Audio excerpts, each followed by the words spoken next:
വിജ്ഞാനവും സാങ്കേതിക വിദ്യയും സർഗാത്മകതയും ഒത്തുചേരുന്ന സമ്മിറ്റ് ഓഫ് ഫ്യൂച്ചർ രണ്ടാം പതിപ്പിന് കൊച്ചിയിൽ തുടക്കമായി. കിൻഫ്ര ഇന്റർനാഷണൽ കൺവെൻഷൻ സെന്ററിൽ നടന്ന ചടങ്ങിന്റെ ഉദ്ഘാടനം എറണാകുളം ജില്ലാ കളക്ടർ ജി പ്രിയങ്ക നിർവഹിച്ചു.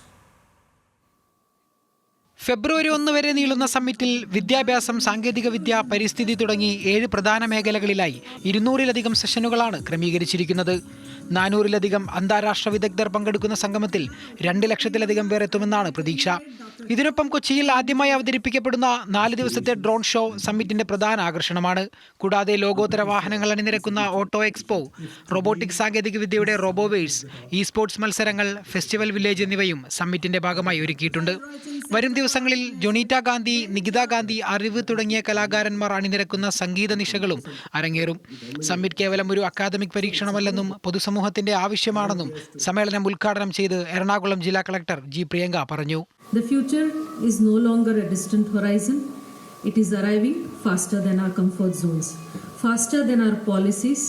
Generally, policies take time, and sometimes faster than our ability to adapt. In such a moment, a summit like this is not just an academic exercise, but a public necessity. Jain university chancellor doctor Chenraj Roychand ചടങ്ങിൽ അധ്യക്ഷത വഹിച്ചു. വിദ്യാഭ്യാസത്തെ ജനാധിപത്യവൽക്കരിക്കേണ്ടത് അനിവാര്യമാണെന്നും ഇതിലൂടെ മാത്രമേ സാമ്പത്തികമായി പിന്നോക്കം നിൽക്കുന്നവർക്ക് വിദ്യാഭ്യാസം പ്രാപ്തമാകൂ എന്നും ചാൻസലർ ഡോക്ടർ ചെൻരാജ് റോയ്ചന്ദ് പറഞ്ഞു. Still, I think the knowledge is equal. So democratization of education.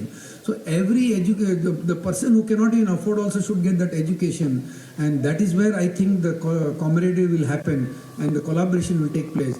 And you will not believe, by 2035 we feel that India should be hunger-free planet. The whole world should be hunger-free planet, and roti kapda or makan, whatever we say. വളർന്നുവരുന്ന സംരംഭകർക്ക് വലിയ മുതൽ കൂട്ടാവുന്ന Jain accelerator പദ്ധതിയുടെ ഔദ്യോഗിക പ്രഖ്യാപനവും chancellor നിർവഹിച്ചു. മാറ്റങ്ങൾ നിരന്തരം സംഭവിച്ചുകൊണ്ടിരിക്കുന്ന ലോകത്ത് സാധാരണക്കാർക്ക് കൂടി ശബ്ദം നൽകുന്ന ഇടമാണ് സമ്മിറ്റ് ഓഫ് ഫ്യൂച്ചർ എന്ന് summit Jain university new initiatives director doctor Tom Joseph പറഞ്ഞു.